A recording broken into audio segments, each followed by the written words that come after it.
काय परभणीत तुम्ही परिवर्तन पॅनलच्या माध्यमातून महानगरपालिका लढवत आहे.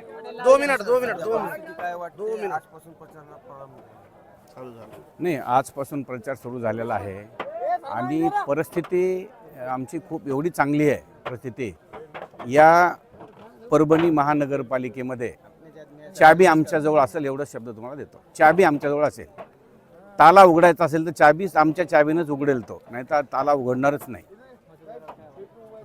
एक उमेदवाराने आपलं परत अर्ज घेतला मागे 12 तास मोबाईल घरची अडचण होती.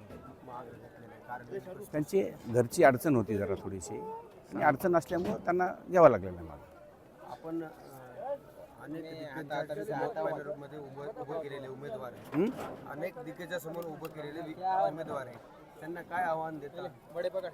नाही, मला उमेदवाराला आव्हान द्यायचं नाही. आम्ही आमच्या जनतेसमोर जाऊन आम्ही जनतेला सांगणार जे काय सांगायचं ते. जनतेत जाणार, जनतेला मतं मागणार. आम्ही विरोधकाला आव्हान देण्यापेक्षा आम्ही जनतेत जाऊन निवडणूक लढवू, त्यांना सांगू, आम्ही विनंती करू, हात जोडू, आम्ही जनतेला आमचे प्रश्न मांडू. आम्ही काय करू, काय नाही करू, सगळं त्यांना आमचे विकासाच्या ह्याच्यावर आम्ही त्यांना मत मागू जनतेला. आज प्रकाश आंबेडकर आलते, बरेच विषयावर त्यांनी बोलून गेले. उद्या मुख्यमंत्री दौरा आहे, परवा अजितदादाचा दौरा आहे. असं आपलं काय स्टार्ट प्रचार नाही, आता मी तर इथंच आहे, गंगाखेडलाच आहे. मला आमचे बोलवलं की लगेच येणार. मला काही हेलिकॉप्टरने यायचं नाही किंवा विमानाने यायचं नाही. मला तर माझ्या गाडीतच यायचं. मतदारांना काय आव्हान करणार? मतदाराला मी एवढंच आव्हान करणार की मतदाराला विनंती करणार, हात जोडून विनंती करणार की या परभणी महापालिकेची चाबी आमच्या हातात द्यावी, आणि जेणेकरून आम्ही ह्या परभणीचा विकास करू शकू. आणि आमचं ऑटो रिक्षा चिन्ह आहे, त्याच्यावर बटन दाबून आम्हाला विजय करा, हे आम्ही आव्हान करू.